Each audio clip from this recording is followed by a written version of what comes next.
Do you feel like there's momentum here that Netflix is kind of moving towards a deal? You know, I think that it's a smart move for them to look at the books of Warner. They lose nothing by doing the due diligence and looking at Warner's business model. I think Wall Street would be supportive of Netflix using its very valuable equity to buy the studios. I do not think Wall Street would be amused if they tried to buy the linear TV networks. And I think that, I think there's a disagreement within Netflix. You're right that when I last saw you, Greg Peters was like, hard no, we don't want to look at these assets. Ted Sarando's body language on his earnings call was much more open, probably because he's the content guy. And Warner Brothers has some of the best IP and the deepest library of any studio. And once you own the IP, you never have to pay to rent it again. So it's really hard to keep creating brand new IP. You may as well get some that has an installed base of fandom from the last 50 years, and Warner Brothers has some of the most, next to the Walt Disney Company. So should Netflix do it? I think it depends on price. Because it is contentious within Wall Street, it depends on price. And I get the sense that Warner Brothers really wants to sell dear because they have this idea that if they split in half, they're going to get $26, $27 a share of total value. I don't believe that, but if they believe that, then that means that they're going to try to overcharge Netflix. And I don't know that Netflix would be overpaid for the studio assets here. Who else? I mean, we've talked about Comcast. I mean, who else could be, a really big competitor here for Warner Brothers? So I think, my opinion is the way this plays out is everybody looks at the books. Everybody gets the inside scoop on what's happening at Warner Brothers, because why not? You're competing against them. And then the price, and then they try to buy a piece, like Comcast tries to buy linear or Netflix tries to buy.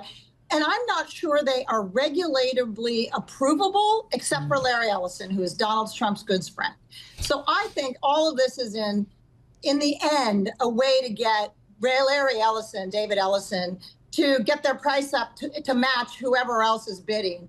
But I think Ellison's are the only ones that can get this to regulatory, in my opinion. What ends up happening to the linear stuff over at Warner Brothers? Well, Ellison has said he's willing to buy the whole thing. So that solves that. They just sell the whole thing because he can get regulatory approval.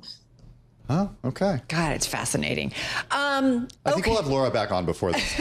and still, our first question will be a month from now about this potential deal. I know. Is there any pressure to get this thing done sooner rather than later?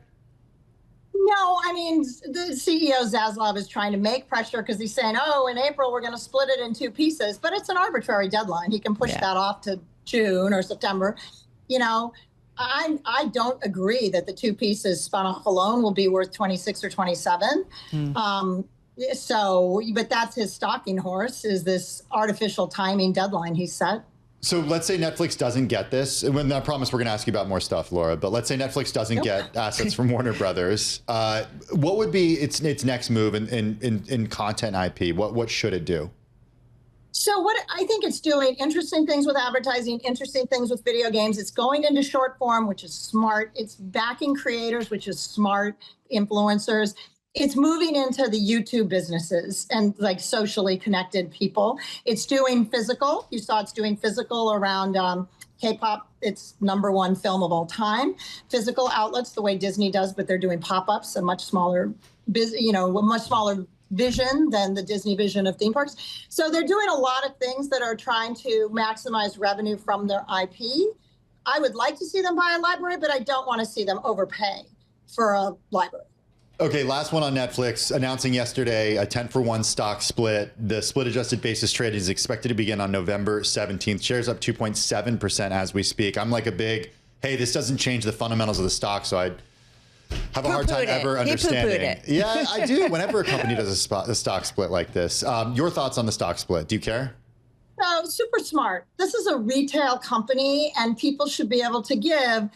When I was a kid, at 5 years old, my grandmother always gave me 5 shares of the Walt Disney Company, which we should deliver in a frame, which are still on my walls, every birthday for 5 years till I was 10 years old and wanted a different thing, dresses or something. So they should be doing that with Netflix shares. And this should be accessible to the public that wants to be supportive in the capital markets on a retail investors of the fact they love Stranger Things. It's another way to sort of give a feedback loop to Netflix about the good work they're doing. So I'm very supportive.